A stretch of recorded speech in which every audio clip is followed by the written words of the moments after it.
Isang malaking ahas na may haba na 5 metro ang pabagsak sa lupa. Nakabukas ang tiyan nito dahil sa ginawang pag-atake ni Yuan.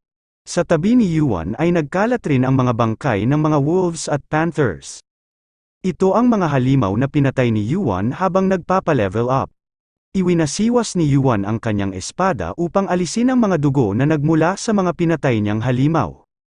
Nakatanggap din siya ng notification na tumaas daw ng 0.006% ang completion rate ng kanyang skill na Heaven Slaying Star. Naisip ni Yuan na aabutin nga raw yata ng walang hanggan bago niya ito mapataas. Wala raw siyang ibang ginawa kundi hunting sa loob ng 10 araw habang naghihintay ng refinement ng kanyang item. May limit nga raw kung hanggang saan niya lang kayang mapataas ang completion rate ng kanyang skill sa loob ng first floor. Nag-level up nga lang daw siya ng 1 beses sa loob ng 10 araw niyang pangha-hunting. Ayos na rin naman daw siguro ito kaysa wala siyang gawin habang naghihintay. Bigla namang tumunog ang player kit ni Yuan, agad niya namang kinuha sa kanyang inventory ang pag-aari niyang player kit upang tingnan ang natanggap niyang mensahe. Nagmula ang mensahe kay Volcaro, nakalagay dito na tapos na raw ang refinement at pinapapunta na niya sa kanyang smithy si Yuan. Pinagmasdan ni Volcaro ang ni-refined niya na crystal. Napakaganda nga raw ng crystal na ito, kahit ilang beses pa niya raw itong tingnan ay hinding-hindi nga raw siya magsasawa. Hindi niya nga raw akalain na magagawa niya ulit makakita ng ganito kagandang liwanag. Gustong-gusto niya raw na makagawa ng fully finished na produkto gamit ito. Pagkatapos ng refinement ay nasabik si Volcaro na gumawa ng item na may kakayahan na saluhin ang buong kapangyarihan nito. Pero hindi pa raw ito posible sa ngayon. Inilagay ni Volcaro ang bagong refined na crystal sa isang makapal na tela at binalot niya ito. Pagkatapos niya itong itabi ay nakaramdam siya ng kaunting pagyanig. Kumalog ng bahagya ang mga items na nakasabit sa pader. Nakarinig din siya ng napakaraming hakbang papalapit sa kanyang workshop. Sinabi ni Volcaro na sa dami naman daw ng araw ay bakit ngayon pa. Kinuha ni Volcaro ang martilyo na inilagay niya sa isang tabi. Hinawakan niya ito ng mahigpit, iba kung paano niya ito hawakan kapag gumagawa siya ng equipment. Naglakad ito papalabas ng pinto habang hawak ang kanyang hammer. Naisip ni Volcaro na alam niya raw na darating ang araw na ito. Pero mas ayos daw sana kung binigyan pa siya ng 1 araw bago ito mangyari. Sa kanyang paglabas ay hinawi ni Volcaro ang kurtina ng kanyang pinto. Sa labas ng kanyang workshop ay nakita niya ang napakaraming kawal at players na nag-aabang sa kanyang harapan. Pinamumunuan ito ng isang lalaki na nakasakay sa kabayo. Ang lalaking ito ay si Agamemnon. Sinabi ni Agamemnon na hindi niya raw akalain na mabubulok lang ang matandang ito sa isang mabahong lugar. Kaya raw pala hindi nila ito noon mahanap-hanap. Sinabi naman ni Volcaro na nakakagambala raw ang mga ito sa kanyang mga kapitbahay. Ano ba raw ang ipinunta ng mga ito sa lugar na yon? Sinabi naman ni Agamemnon na napakaganda nga raw ng tanong nito. Itinutok ni Agamemnon ang dulo ng kanyang espada sa direksyon ni Volcaro at sinabing ito raw ang kriminal na si Hephaestus. Inihanda na rin ni Hephaestus ang kanyang hammer na sandata. Nagulat naman ang mga kawal ni Agamemnon nang malaman nila na ito raw pala si Hephaestus ang dating blacksmith ng Olympus. Akala raw nila ay isang bagong player lang daw ang kakalabanin nila, hindi raw nila alam na isa pala itong ranker. Sinabi pa ng isang kawal na paano raw kaya nila huhulihin si Hephaestus. Kahit gaano pa raw sila karami ay mahihirapan daw sila. Narinig ni Agamemnon ang usap-usapan ng mga sinama niyang mga kawal at players. Sinabihan niya ang lahat ng mga ito na wag daw silang matakot sa kapangyarihan ng isang ranker dahil may limitasyon daw ang kapangyarihan nito habang nananatili ito sa first floor. Matapos marinig ang sinabi ni Agamemnon ay natawa si Hephaestus at tinanong kung ano raw ang tinutukoy nitong limitasyon. Inihampas ni Hephaestus sa hangin ang kanyang hammer at nagdulot ito ng napakalakas na tunog papunta sa mga tenga ng kanyang mga kalaban. Sinabi ni Hephaestus na wag daw siya nitong patawanin at lumapit na lang daw ang mga ito sa kanya. Babasagin niya raw ang lahat ng ulo ng mga ito. Natakot ang napakaraming kawal at players sa ginawa ni Hephaestus. Natawa naman si Agamemnon at sinabing halos malumpo na raw si Hephaestus nung pinarusahan ito ng ruler of the sky. Pero matatawag pa ba raw na ranker ni Hephaestus ang sarili nito kahit halos wala itong suot na kahit na anong item?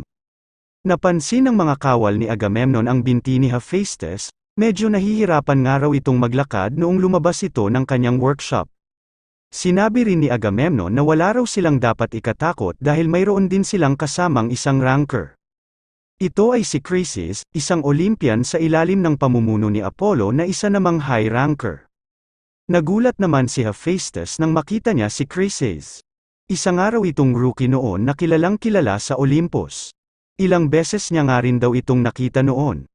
Sinabi ni Hephaestus na isang ranker na raw pala ngayon si Chryses. Tinanong niya rin kung alam ba raw nito ang penalty na matatanggap nito sa kanyang pamamakialam sa mga pangyayari sa first floor. Sumagot naman si Chryses na hindi na raw ito mahalaga dahil isang ranker din naman daw si Hephaestus.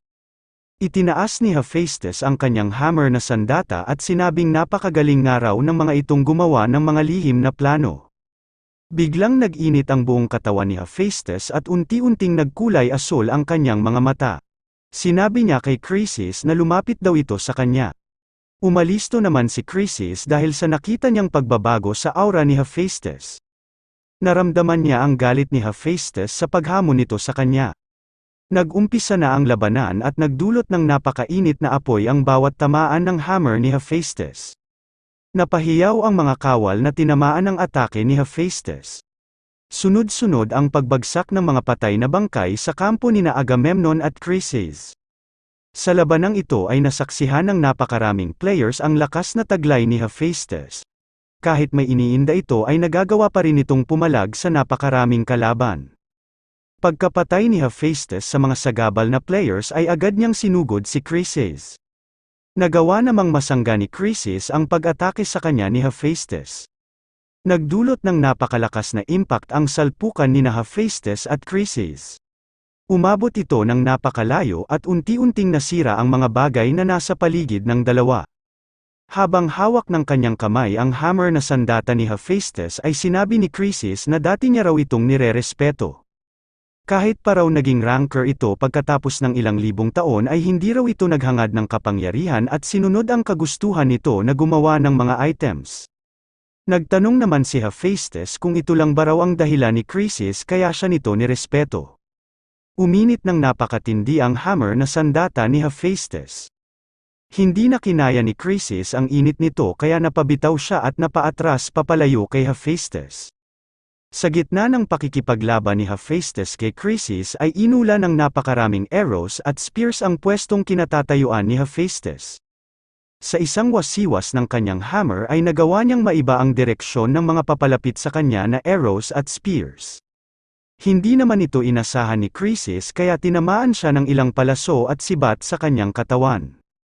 Pagkatapos noon ay natuon ang atensyon ni Hephaestus sa mga players na umatake sa kanya. Ihinampas niya ang kanyang hammer sa direksyon ng napakaraming players. Sumabog ang ulo ng mga tinamaang players at nabasag ang armor na nasa katawan nila dahil sa shockwave na dulot ng pag-atake ni Hephaestus. Napahiyaw sa sakit ang ilang nakaligtas dahil sa mga tinamo nilang sugat. Nagsimulang bumuhos ang dugo mula sa katawan ni Hephaestus dahil sa ibinigay na penalty ng tore. Sinabi naman ni Chryses na dahil daw inatake ni Hephaestus ang napakaraming players na mas mababa ang mga narating na palapag kaysa sa kanya, sigurado raw siya na malaki rin ang penalty na matatanggap nito. Sinabi niya rin na totoo raw ang sinabi niya na nirerespeto niya ito noon. Hanga raw siya dahil ipinagpalit daw nito ang kapangyarihan para masunod ang kanyang kagustuhan. Kakaiba raw ang resolusyon ni Hephaestus sa desisyon nito na bitawan ang lahat. Walang agresyon sa mga mata ni Chryses ngunit hinawakan ulit nito ang kanyang flaming crimson spear. Nag-vibrate ng napakalakas ang hammer na sandata ni Hephaestus. Habang paatake kay Hephaestus ay naisip ni Chryses na ito na nga raw ang sukdulan ng kanilang labanan. Sinabi ni Chryses kay Hephaestus na hindi niya raw kahilingan na labanan nito. Sinabi naman ni Hephaestus na itigil na raw nito ang maraming salita. Nagsalpukan ang spear na sandata ni Chryses at hammer na sandata ni Hephaestus.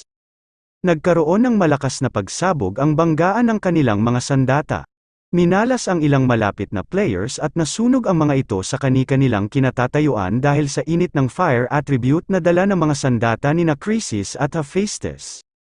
Unti-unti pa lang nawawala ang mga nagkalat na apoy kaya hindi pa rin malaman kung sino ang nanalo sa nangyaring tunggalian. Nabalot ng napakakapal na usok ang buong paligid sa lugar ng labanan. Makikita na naging bato ang hawak na sandata ni Hephaestus at umabot na rin ito hanggang sa kanyang kamay. Halos kalahati ng katawan ni Hephaestus ay naging bato. Sinabi ni Hephaestus na walang hiya raw si Krisis. Kilala niya raw ang shield na hawak nito. Umangat na sa balikat ni Hephaestus ang epekto ng steel shield na hawak ni Krisis. Sinabi ni Krisis na si Hephaestus nga raw ang gumawa ng shield na ito. Ito nga raw ang shield na ginawa noon ni Hephaestus na kilala sa tawag na Aegis. Sa gitna ng shield ay naroroon ang larawan ng ulo ni Medusa. Sinabi ni Krisis sa naninigas na katawan ni Hephaestus na isa nga lang daw itong replika, pero sapat na raw ito upang mabihag ang pagod at nanghihinang katawan ni Hephaestus. Pagkatapos maging bato ay agad na bumagsak ang katawan ni Hephaestus dahil sa lumpo nitong paa. Tuwang-tuwa naman si Agamemnon sa nangyari kay Hephaestus. Marami raw ang nagbuwis sa kanilang grupo ng buhay pero ang importante raw ay nahuli na nila si Hephaestus. Habang tinitingnan ang naging batong katawan ni Hephaestus ay naisip ni Krisis na tapos na nga raw ito. Napakarami ring pinsala ang tinamo ni Krisis sa pakikipaglaban niya kay Hephaestus. Hindi pa rin maalis sa mukha ni Agamemnon ang tuwa. Sinabi nito na mabuti raw at tapos na ang kanilang misyon. Tumalikod na sina Agamemnon at Krisis. Inutos naman ni Agamemnon na hilahin na raw ng kanyang mga kawal ang katawan ng kriminal na si Hephaestus. Agad naman itong sinunod ng kanyang mga kawal. Dumating naman ang bida nating si Yuan at sinabing hindi ko hahayaang gawin niyo yan. Matapos noon ay pinutol ni Yuan ang mga paa ng mga kawal na lumapit sa nanigas na katawan ni Hephaestus. Naghiyawan ang mga kawal na ito sa sakit ng naputol nilang paa. Habang hawak ang isang espada ay humarang si Yuan sa harapan ng naging batong si Hephaestus. Nakahanda na itong labanan ang natitirang mahigit sa 100 players. Nagtanong si Yuan kung ano ba raw ang ginagawa ng mga kaawa-awang taong ito sa isang napaka-importanteng lugar na gaya nito. Nagulat ang mga players sa likuran ni Agamemnon sa pagdating ng isang lalaki.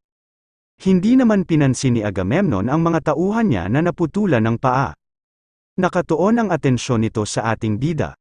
Sinabi ni Agamemnon na akala raw niya ay kung sino na ang dumating doon, si Yuan lang naman pala ito. Nakatayo pa rin si Yuan sa harapan ng nanigas na si Hephaestus upang walang makakuha sa katawan nito. Napatanong ang isang player sa panig ni Agamemnon kung ito nga raw ba si Yuan na nakagawa ng pinakabagong record sa loob ng tutorial. Sinabi naman ng isa pang player na kinabahan daw siya sa pagdating ni Yuan. Akala raw niya ay isa rin itong ranker, isa lang naman pala itong newbie. Matapos malaman na baguhan lang pala ang humaharang sa kanila ay nagtawanan ang napakaraming players sa panig ni Agamemnon. Ano raw kaya ang gusto nitong patunayan sa pagpunta nito sa lugar na yon? Hindi naman sumabay sa pagtawa si Krisis pero pinagmasdan din nito si Yuan. Nanatiling kalmado si Yuan habang pinagmamasdan ang lahat ng kalaban na nasa kanyang harapan. Kapansin-pansin nga raw ang isa sa mga kasama ni Agamemnon. Naroon nga rin daw pala ang ranker na si Krisis. Siguro nga raw ay naging parang impyerno ang lugar na ito noong oras na naglalaban ang dalawang ranker na si Krisis at Hephaestus. Kung nagtagal pa raw siguro ito ay pakikialaman na ito ng first floor administrator. Malaki-laki rin daw ang mawawalang impluwensya ng Olympus sa unang palapag kung nangyari yon. Napaisip si Yuan kung kailangan na nga raw ba ng mga ito ang adyushe na si Hephaestus para sa pinaplano nilang Gigantomachy. Nagtanong si Agamemnon kung alam ba raw ni Yuan ang ginagawa nito. Tinanong niya rin kung plano ba raw ni Yuan na humarang doon hanggang sa mawala ang epekto ng petrification. Sumagot naman si Yuan na paano naman daw kung ganoon nga. Bahagyang gumalaw ang nanigas na katawan ni Hephaestus. Bigla namang kinabahan si Agamemnon. Iniisip niya kung gumalaw nga raw ba ng kaunti si Hephaestus o imahinasyon niya lang ito. Ang Aegis nga raw ay may kakayahan na gawing bato ang sinumang tumingin sa mata ng nakaukit na Medusa sa loob ng isang araw. Hindi nga raw nila sigurado kung hanggang kailan tatagal ang epekto ng Aegis dahil isa nga lang daw itong replika. Kahit nga raw si Chrysis na gumamit ng Aegis Shield ay hindi rin alam kung hanggang kailan ito tatagal. Kinabahan si Agamemnon sa posibilidad na mawala agad ang epekto ng petrification. Kapag nga raw nakagalaw na ulit si Hephaestus ay magkakaroon daw sila ng malaking problema. Hindi na nga raw sila dapat nagsasayang ng oras. Sinabi ni Agamemnon na ano pa ba raw ang ginagawa ng mga kasama niyang players. Patayin na raw ng mga ito si Yuan at kuhanin na ang katawan ng kriminal na si Hephaestus. Hindi naman agad sumunod ang mga players sa panig ni Agamemnon.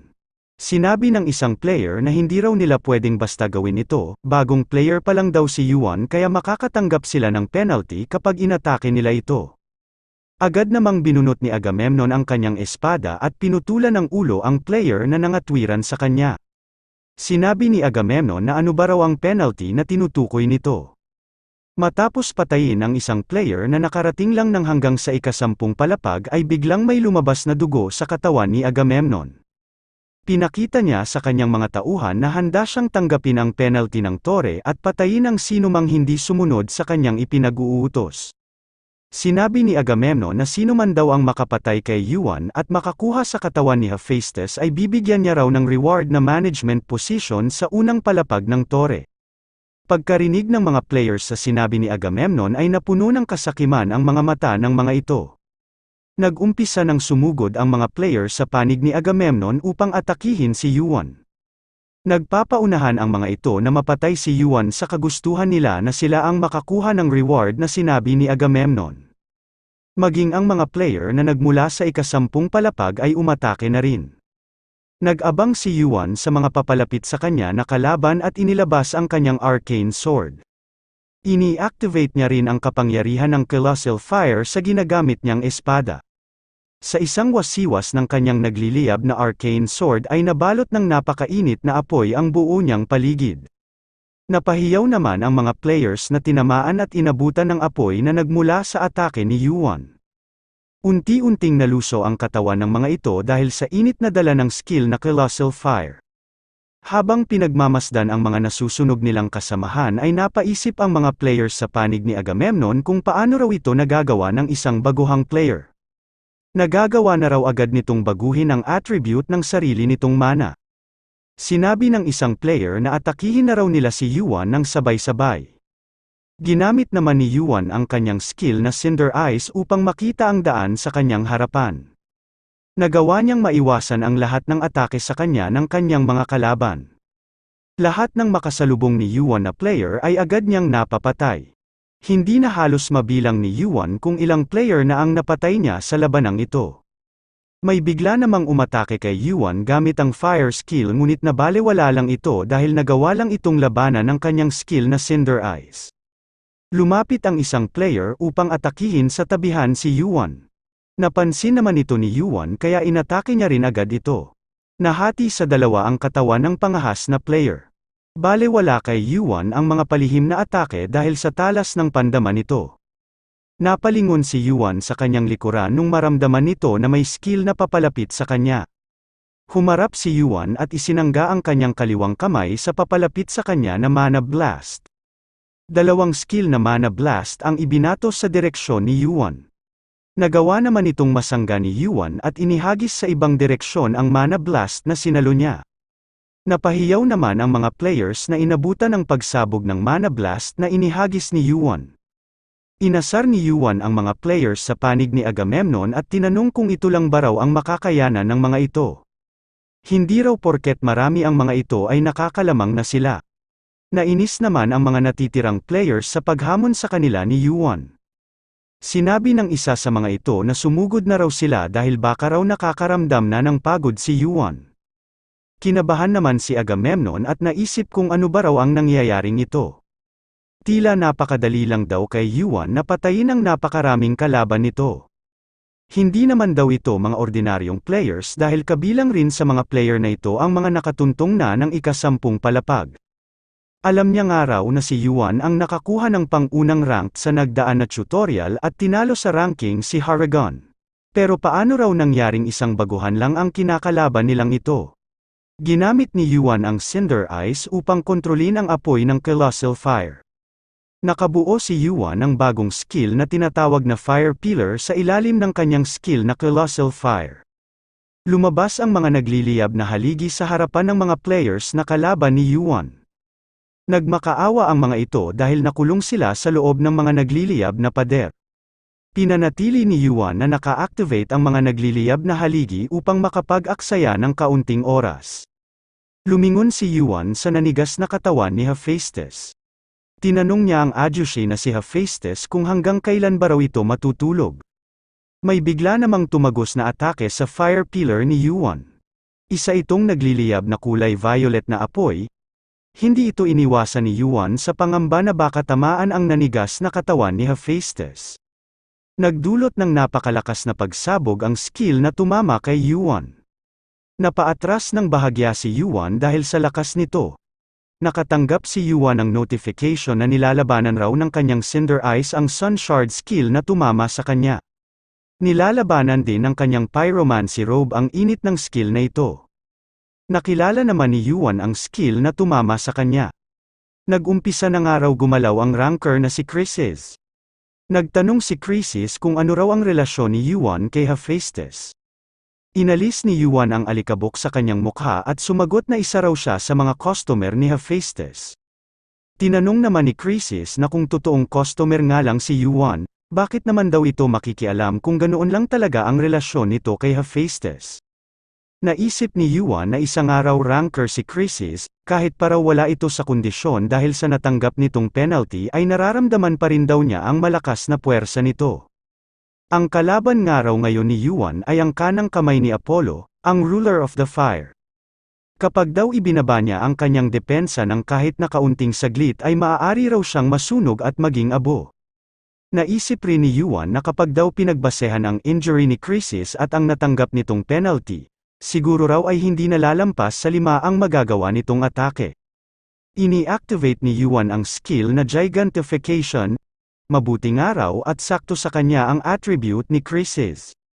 Malaki rin daw ang nagagawang tulong ng Cinder Ice at Pyromancy Robe sa pagharap niya sa mga ibinabatong fire skill ni Krisis. Naisip ni Yuan na makakaya niyang araw ito. Nagawa niyang araw makaligtas sa apoy ni Surutra noon. Sinabi ni Krisis na mukhang may mga skill nga raw si Yuan na kahit ang mga ranker ay hihilingin na magkaroon nito. Inatake ni Krisis si Yuan ng isa sa kanyang mga fire skill. Sinabi niya rin kay Yuan na kapapasok lang daw nito ng tore kaya ano ba naman daw ang magagawa nito. Lumaki ang braso ni Yuan at sinalo ng buong lakas ang skill na inihagis sa kanya ni Krisis. Ginagawa ni Yuan ang lahat upang hindi tamaan ang nanigas na katawan ni Hephaestus. Nakatanggap siya ng notification na nakikipaglaban daw ang kanyang skill na Gigantification laban sa skill na Sun Shard. Nakatanggap din siya ng notification na nilalabanan rin ng Cinder Ice at Pyromancy Robe ang init na dala ng Sun Shard. Nagawang masira ni Yuan ang nagliliyab na skill na ginamit ni Krisis. Nagawa niyang araw noon na masira ng napakadali ang depensa ng kinalaban niyang kay Mira Creator gamit ang skill na Gigantification. Pero ngayon nga raw ay hindi ito sumapat dahil isang ranker nga raw si Krisis na nagtataglay rin ng pisikal na lakas. Naisip ni Yuan na alam niya nga raw na hindi niya makakayanang harangan ang atake ng isang ranker gamit lamang ang sarili niyang lakas. Siguro raw ay makakapalag siya kung gagamit siya ng Ice Crystal upang hindi siya masyadong maapektuhan sa mga atake ni Krisis. Medyo babagal nga lang daw siya dahil sa icy aura nito pero ayos na rin daw yun dahil tataas naman daw ang kanyang fire resistance. Nagulat si Yuan nang mapansin nito na inatake na ulit siya ni Krisis. Nagmadaling nag-activate si Yuan ng 3 mana blast skill at inihagis sa skill na papalapit sa kanya. Sinabi ni Yuan na mukhang hindi nga raw siya nito bibigyan ng oras upang magpahinga. Nagkaroon ng mga pagsabog matapos tumama ang 3 mana blast skill sa fire skill na inihagis ni Krisis. Ngunit kahit ganoon ay hindi pa rin nawala ang fire skill ni Krisis. Bumagal lang ito ng kaunti dahil sa 3 beses na pagsabog. Wala nang ibang solusyon si Yuan kundi subukang saluhin ang nagliliyab na skill na papalapit sa kanya. Tumama ng direkta sa katawan ni Yuan ang fire skill ni Krisis. Kumalat sa paligid ang apoy na dulot ng skill na inihagis ni Chrysis.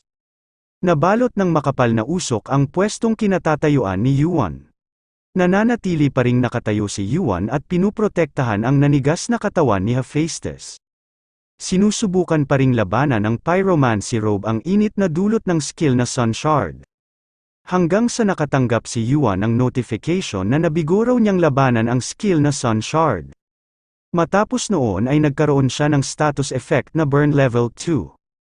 Habang hingal na hingal ay naisip ni Yuan na kapag nagpatuloy pa raw ito ay maluluto na siya doon. Naisip niya rin na hindi nga rin daw siguro biro ang matatanggap na penalty ni Chrysis dahil sa kalibre ng ginamit nitong atake sa kanya. Nagkaroon ng kuryente sa buong katawan ni Chrysis, ito na ang pangalawang stage ng penalty ng Tore. Dahil doon ay lubos na ring nanghina ang katawan ni Chrysis. Hindi pa nga rin ito halos nakaka-recover sa mga sugat na tinamo nito sa naging labanan nila ni Hephaestus at ilang penalty na rin ang natanggap nito. Napansin naman ni Yuan na tila hindi na makagalaw si Chrysis. Nag-activate si Yuan ng skill na Gigantification at naghanda na agad sa posibilidad na magbato ulit ng skill si Chrysis. Naisip ni Yuan na kung magagawa pa raw niyang makatayo ng mas matagal pang oras ay maaari na siyang manalo. Nang bigla naman siyang atakihin ni Chrysis, hindi inasahan ni Yuan ang pag-atake nito. Napakurap lang siya ng sandali ay bigla na lang itong nasa harapan niya. Tinamaan si Yuan ng suntok ni Chrysis sa kanyang dibdib. Nabali ang ilang buto ni Yuan dahil sa lakas at bilis ng suntok ni Chrysis.